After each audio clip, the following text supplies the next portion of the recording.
یہ سچ کہہ رہا ہے شہزاد، اوشان نے نرم لہجے میں کہا۔ تکلیف اور درد سے مجبور ہو کر اس نے ہر وہ بات بتا دی ہے جو اسے معلوم تھی۔ اوشان کی نظریں واٹر لیزر کے ایلومینیم والے پلیٹ فارم پر تھیں۔ کیا یہی وہ مشین ہے جس میں ارتعاش نہیں ہوتا؟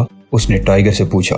ہاں، شہزاد نے اس بات میں سر ہلا دیا۔ اوہ، اوشان بڑبڑایا، اور یہ اس زمینی سوراخ میں بھرپور قوت سے پانی پھینکے گی تو انتہائی خوفناک زلزلہ آئے گا۔ شہزاد نے وضاحت کی۔ تو کیا یہ مقام مشین کی وجہ سے غیر مرتعش ہے؟ اوشان نے ڈاکٹر پرکاش سے پوچھا۔ ہاں، پرکاش نے کہا اور تاریکی میں گھورنے لگا جیسے وہ مالنی اور چندا کو تلاش کر رہا ہو۔ تم غلط کہتے ہو پرکاش، اوشان نے کچھ سوچتے ہوئے کہا۔ ہر وہ چیز جو خود حرکت کرتی ہے غیر مرتعش نہیں ہوتی۔ زندگی بھی متحرک اور مرتعش ہے۔ اسے میں فلسفہ کہہ سکتا ہوں مگر یہ سائنس نہیں، پرکاش نے آنکھیں خشک کرتے ہوئے جواب دیا۔ اگر تم اسے سائنس کہتے ہو تو یہ جھوٹی سائنس ہے۔ زندگی مرتعش اور متحرک ہوتی ہے، حرکت ہی ارتعاش کا نام ہے۔ وجود متحرک ہوتا ہے، کائنات متحرک ہے۔ تمہاری سائنس نے ایک ایسی مشین ایجاد کی ہے جو اصول ارتعاش بھول گئی ہے۔ بہرحال میں اسے یہ اصول یاد دلاؤں گا۔ اوشان، ٹائیگر نے اسے خطرات سے آگاہ کرنا چاہا۔ کیا تم یہ تصور کرتے ہو کہ سائنس اور روح الگ الگ چیزوں کے نام ہیں؟ اوشان شہزاد کو نظر انداز کرتے ہوئے بولتا رہا۔ مگر یہ روح کا فلسفہ نہیں بلکہ ایک مشین ہے اوشان۔ ٹائیگر نے اسے ایک بار پھر خبردار کرنا چاہا۔ ہاں، اور مشین انسان کے مقابلے میں بہت حقیر ہوتی ہے۔ یہ کہتے ہوئے اوشان نے چند قدم آگے بڑھ کر اس کی پلیٹوں اور ٹوٹی نما پائپ کا جائزہ لیا۔ اسی ٹوٹی کا رخ زمین کے سوراخ کی طرف تھا۔ میں اس جاہل مشین کو اصول ارتعاش یاد دلاؤں گا تاکہ یہ انسان کی مرضی کے تابع ہو سکے۔ اب تو ہم موت کی مرضی کے تابع ہیں احمق، پرکاش نے ہذیانی انداز میں کہا لگاتے ہوئے کہا۔ مالنی اور چندا کی موت نے غالباً اس کی ذہنی کیفیت غیر متوازن کر دی تھی۔ احمق تم ہو، تمہارا باپ ہے، اوشان نے غصے سے کہا، اور پھر اس کا وجود لبادہ سمیت عظیم الشان مشین کی آڑ میں غائب ہو گیا۔ لبادہ ایک بار پھر نظر آیا لیکن اسی لمحے یوں لگا جیسے زمین ایک دھماکے سے پھٹ جائے گی۔ گہری خاموشی چیخ میں ڈلنے لگی۔ ٹائیگر ایک کلابازی کھا کر چند قدم دور جا گرا اور پھر انتہائی زوردار ارتعاش نے اسے اٹھا کر کھڑا کر دیا۔ اس کے جسم میں شدید درد ہونے لگا اور وہ پھر زمین پر گر گیا۔ اس کی زبان اپنے خون کا ذائقہ چکھنے لگی۔ شاید اس کا ہونٹ پھٹ گیا تھا۔ اس کی آنکھوں کے سامنے تارے سے ناچنے لگے اور وہ سر جھٹک کر حواس قابو میں رکھنے کی کوشش کرنے لگا۔ اس نے لمبی لمبی سانسیں لیں اور چاند کی طرف دیکھا جس کی زردی پر اب دھند لپٹ رہی تھی۔ پھر اس نے اوشان کی آواز سنی جو اس کے قریب کھڑا تھا۔ میں نے اسے توڑ دیا۔ اوشان کے لہجے میں بچوں جیسی شوخی تھی۔ دنیا میں میرے سوا کوئی بھی یہ کام نہیں کر سکتا تھا۔ اوہ، کیا ہوا اوشان؟ ٹائیگر نے شدید تکلیف کو ضبط کرتے ہوئے پوچھا۔ میں نے اس کمبخت مشین کو اصول ارتعاش سکھا دیا ہے۔ میرے خدا، شہزاد کا دل بھر آیا۔ پھر وہ تڑپ کر بولا، اوشان، پرکاش کو فرار نہ ہونے دینا۔ فرار؟ بھلا اب وہ ہمارے ہاتھ کس طرح آئے گا فرزند؟ اس کی تو تم سے بھی بری حالت ہے۔ روح اس کے جسم کا پنجرہ توڑ کر فرار ہو گئی ہے۔ اوہ، شہزاد نے سکون کی ایک گہری سانس لی اور اٹھنے کے لیے تگ و دو کرنے لگا مگر اس کی ٹانگیں اس کا ساتھ دینے سے انکار کر رہی تھیں۔ کیا میں دوبارہ چل پھر سکوں گا اوشان؟ اس نے گھبرا کر پوچھا۔ میرے بچے، تمہارا اصل سوال یہ نہیں ہے۔ تم تو یہ پوچھنا چاہتے ہو کہ کیا تم ایک بار پھر آوارہ گردی کے قابل ہو سکو گے؟ اوشان نے اپنے مخصوص انداز میں ہنستے ہوئے کہا۔ آپ بے بس لوگوں کی بے بسی سے بہت خوش ہوتے ہیں، شہزاد چڑھ کر بولا۔ دیکھو، میں تمہیں ایک عرصے سے یہ مشورہ دے رہا تھا کہ ہمیشہ ایسی خوراک استعمال کرو جو وجود کو برقرار رکھنے کے لیے ضروری ہو، لیکن تم نے کبھی اس مشورے پر کان نہیں دھرا۔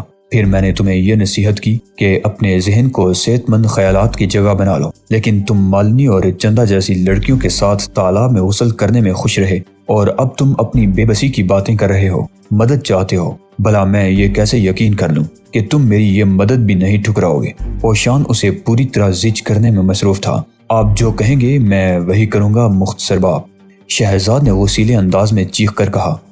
تو پھر لمبی لمبی سانسیں لو، اوشان نے اس کی گردن پر مالش شروع کرتے ہوئے کہا۔ افسوس تمہیں اپنا پہلا سبق بھی یاد نہیں رہا۔ میں نے تمہیں پہلے روز ہی بتایا تھا کہ ضائع شدہ قوت کی جگہ متبادل توانائی کے حصول میں سانس بہت اہم کردار ادا کرتی ہے۔ شہزاد لمبی لمبی سانسیں لینے لگا اور اوشان کا ہاتھ گردن سے ہٹ کر اس کے پیٹ اور پھر ٹانگوں پر مالش کرنے لگا۔ پھر اسے ایک زوردار جھٹکا لگا اور وہ اچھل کر کھڑا ہو گیا۔ اس نے فضا میں ہاتھ پاؤں لہراتے ہوئے ہلکی سی ورزش کی اور سراپا تبسم اوشان کو نظر انداز کرتے ہوئے پرکاش کی طرف دیکھنے لگا، جس کا جسم دوہرا ہو چکا تھا۔ اس کی ٹھوڑی پیٹ پر تھی اور ریڑھ کی ہڈی پلاسٹک کے اسکیل کی طرح 2 حصوں میں ٹوٹ چکی تھی۔ اس کے قریب ہی اس کا واٹر لیزر بھی یوں ٹوٹا پڑا تھا جیسے کسی بچے نے غصے میں آ کر اپنا کھلونا توڑ دیا ہو۔ اس کی ٹوٹی کا رخ اب آسمان کی طرف تھا اور پانی فوارے کی شکل میں آسمان کو چھونے کی ناکام کوشش کے بعد بارش بن کر زمین پر برس رہا تھا۔ چاند کی زردی ختم ہو گئی تھی اور سفید براق چاند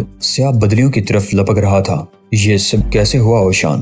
شہزاد نے پوچھا۔ میں نے مشین کو یاد دلایا ہے کہ وہ پانی کو محض ساکت رکھ کر قوت پیدا کرنے کے لیے نہیں بنائی گئی، بلکہ وہ پانی کے علاوہ خود کو بھی حرکت دے سکتی ہے۔ مشین میری بات سمجھ گئی اور اس کے پائپ کا رخ آسمان کی طرف ہو گیا، لیکن اس کوشش میں اس کے بہت سے پرزے نکل گئے۔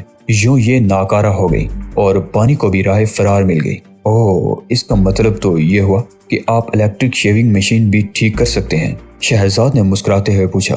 ہاں، بشرطے کہ مجھے کبھی شیو کرنے کی خواہش محسوس ہوئی۔ اوشان کے لہجے میں شفقت تھی۔ اور آپ کو یقیناً اس پورے ڈرامے کے ارضیاتی نتائج کا بھی علم نہیں ہوگا؟ نہیں، لیکن میں زمین کو زخمی ہوتے اور پھٹتے ہوئے نہیں دیکھنا چاہتا تھا۔ میں نے زمین کو بچانے کے لیے جو بھی سمجھ میں آیا کر ڈالا۔ ڈاکٹر بہرام نے فون پر شہزاد کی زبانی چند لفظوں پر مشتمل رپورٹ سنی تو اسے سخت صدمہ ہوا۔ تو پرکاش بھی ملوث تھا شہزاد؟ اس نے ٹوٹے ہوئے لہجے میں پوچھا۔ ہاں، ٹائیگر نے اس کے لہجے کا درد فوراً محسوس کر لیا اور کہا، غالباً پرکاش بھی ہمارا آدمی تھا چیف۔ آپ کے لہجے سے ایسا ہی لگتا ہے اور شاید اسی باعث آپ اس کا نام سن کر مایوس ہو گئے ہیں۔ میں ایسے ہر شخص کو نہیں جانتا جو ہمارا آدمی ہے، بہرام نے خشک لہجے میں جواب دیا۔ شہزاد اپنی گردن پر ہاتھ پھیرنے لگا کیونکہ بہرام کا لہجہ چغلی کھا رہا تھا کہ پرکاش اس کے نزدیک خاصی اہمیت کا مالک تھا۔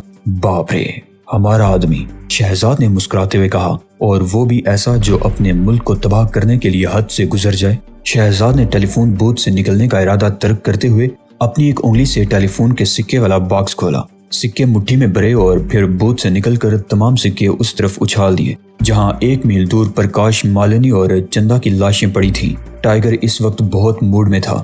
واٹر لیزر کی تباہی کے بعد جب وہ خود کو سنبھالنے میں ناکام ہو کر گر گیا تھا تو اس کے اعصاب پر انگنت انسانی اموات کا خوف اور ملک کے بہت بڑے حصے کی تباہی کا خوف مسلط تھا۔ یہی وجہ تھی کہ اس کے اعصاب متاثر ہوئے اور وہ لمحاتی فالج میں مبتلا ہو گیا تھا۔ لیکن اس دوران میں اوشان نے اسے اتنا زج کیا تھا کہ پیچ و تاب کھانے کا مفہوم اسے پہلی بار عملاً پتہ چل گیا تھا۔ وہ جانتا تھا کہ اوشان ایسے لمحات میں بے پناہ زندہ دلی کا مظاہرہ کرتا ہے جب عام آدمی سانپ کے سونگھ جانے والی حالت میں مبتلا ہو جاتا ہے۔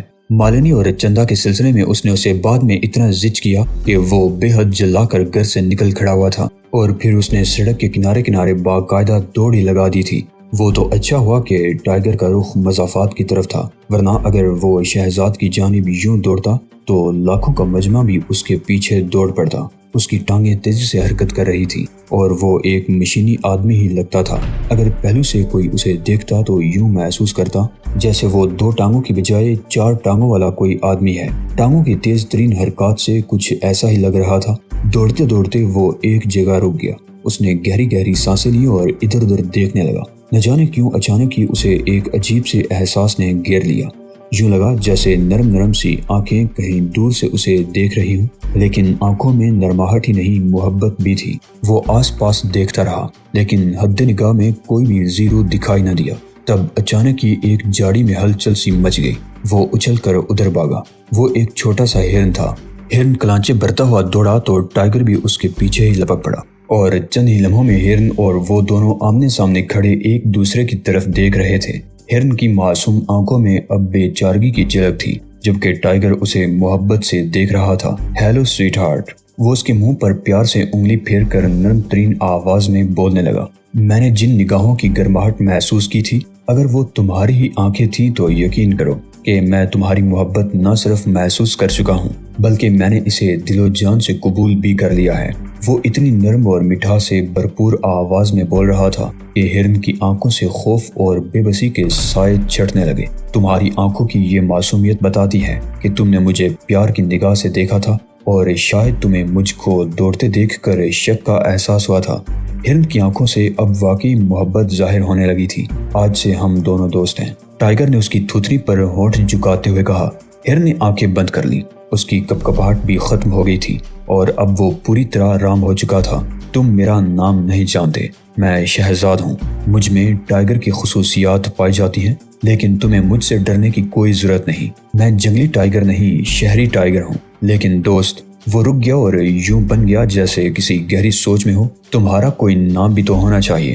ہاں، تمہارا نام ٹھیک ہے، میں تمہیں جمنا کہا کروں گا۔ ہرن نے منہ کھولا اور اس کی باریک سی ننھی منی زبان ٹائیگر کا ہاتھ چاٹنے لگی۔ ٹائیگر کو جو مخصوص لب و لہجے میں بات چیت کرنے کی تربیت دی گئی تھی، اس میں اسے کمال حاصل تھا۔ یہ کمال وہ خواتین پر بارہا کامیابی سے آزما چکا تھا، لیکن جانوروں پر بھی یہ اتنا ہی اثر کر سکتا ہے، اس کے بارے میں تو اس نے زندگی میں کبھی سوچا بھی نہیں تھا۔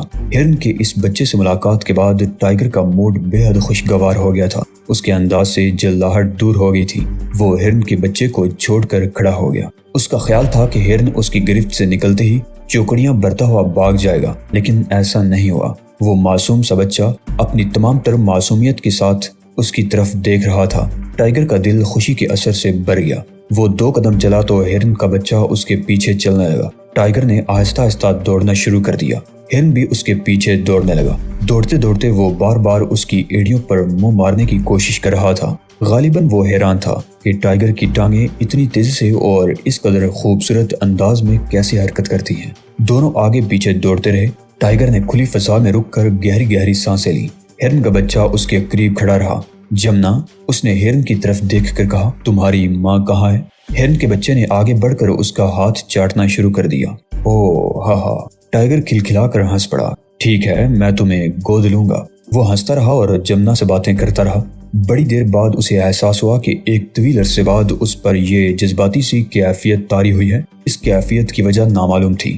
وہ تو ایک ایسا آدمی تھا جس کے سینے میں شروع ہی سے پتھر کا ایک ٹکڑا رکھا ہوا تھا، اور یہ قلب نما چٹان جذبوں کی آنچ پر دھڑکنا نہیں جانتی تھی۔ اوہ، کتنی عجیب بات ہے، وہ خود کلامی کے انداز میں بولا۔ ایک معصوم سا ہرن پتھر کا دل بھی دھڑکا سکتا ہے، یہ تو میں نے کبھی خواب میں بھی نہیں سوچا تھا۔ قدرت کے کھیل واقعی نرالے ہیں۔ انسان اپنے اندر کتنی ہی خصوصیات پیدا کرے، اپنی حیثیات کو جہاں تک چاہے بڑھا لے، معفوق البشر بن جائے، لیکن فطرت کے سامنے ہمیشہ سرنگوں ہی رہتا ہے۔ اس نے جھک کر ہرن کے بچے کو اٹھا لیا۔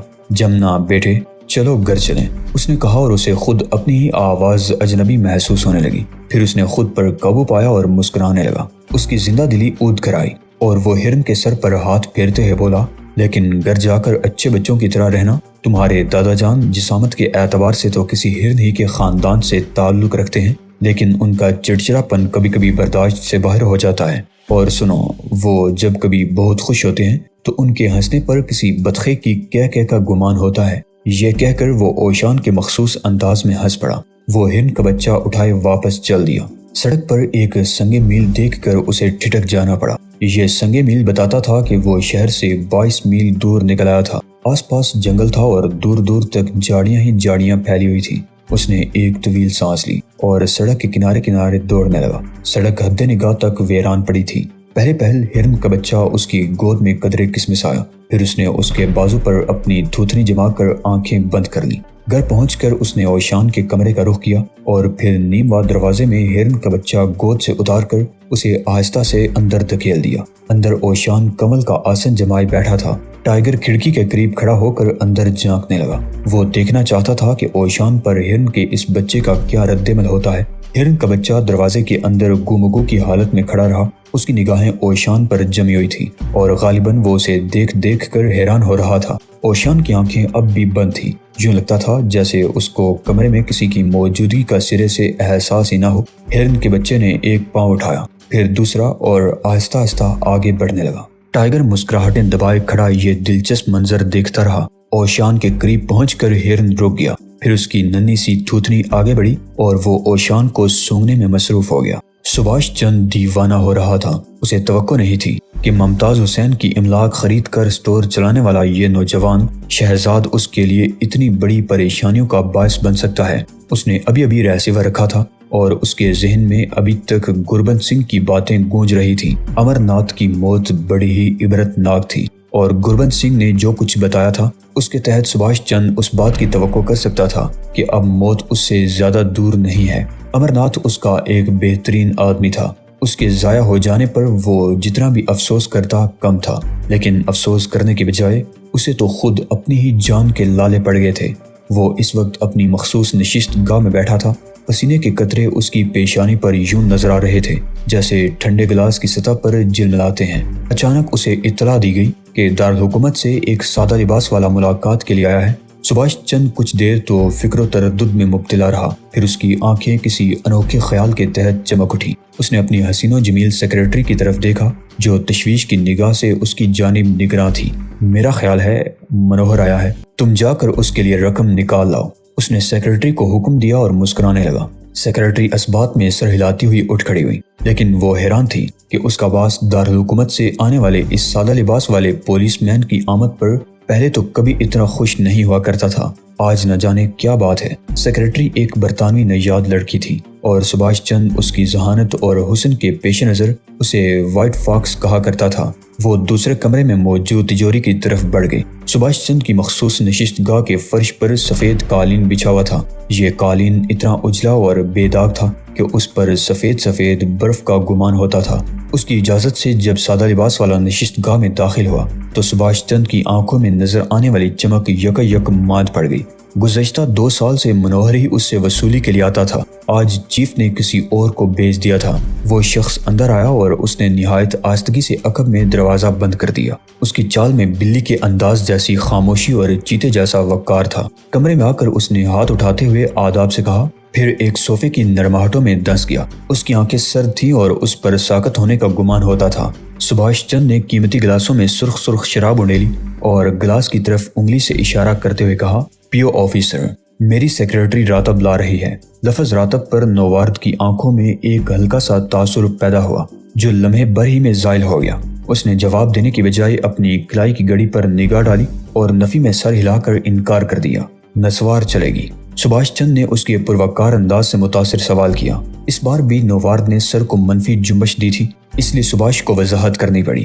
شاید تم نہیں جانتے آفیسر، نسوار کوکین کے لیے مخصوص نام ہے۔ دارالحکومت سے آنے والے آفیسر نے اس پر بھی انکار میں گردن ہلا دی۔ سبھاش ہنس پڑا، میں خود بھی کوکین استعمال نہیں کرتا، اس نے برسبیلے تذکرہ کہا۔ میرے نزدیک یہ ایک غلیظ نشہ ہے۔ لمحاتی فرار کے لیے کوئی چھوٹا موٹا نشہ استعمال کرنا صحت مند ہی نہیں، انسان کے لیے بے حد ضروری بھی ہے، لیکن ہر وقت نشے میں ڈوبے رہنا حماقت ہے۔ جی ہاں، نوارد نے پہلی بار لب کشائی کی۔ آپ کوکین استعمال نہیں کرتے، لیکن 1/4 دنیا کے لوگوں کو استعمال کرانے میں آپ ہی کو کمال حاصل ہے۔ مجھے چیف نے آتے وقت آپ کے بارے میں بہت کچھ بتایا تھا۔ سبھاش چند یوں ہنس پڑا جیسے آفیسر نے اس کی بڑائی کے لیے کچھ اعتراف میں کہا ہو، لیکن جب وہ بولا تو اس کے لہجے میں بے پناہ انکسار تھا۔ میں بلا کس قابل ہوں، یہ سب کچھ انہی مہاراج کی مہربانی سے ہو رہا ہے۔ اسی لمحے سبھاش کی برطانوی نژاد سیکریٹری وائٹ فاکس اندر آ گئی۔ اس کے دونوں ہاتھوں میں نوٹوں کی ایک ایک موٹی سی گڈی دبی ہوئی تھی۔ یہ گڈیاں میز پر رکھ کر اس نے ایک بڑا سا لفافہ دروازے سے نکالا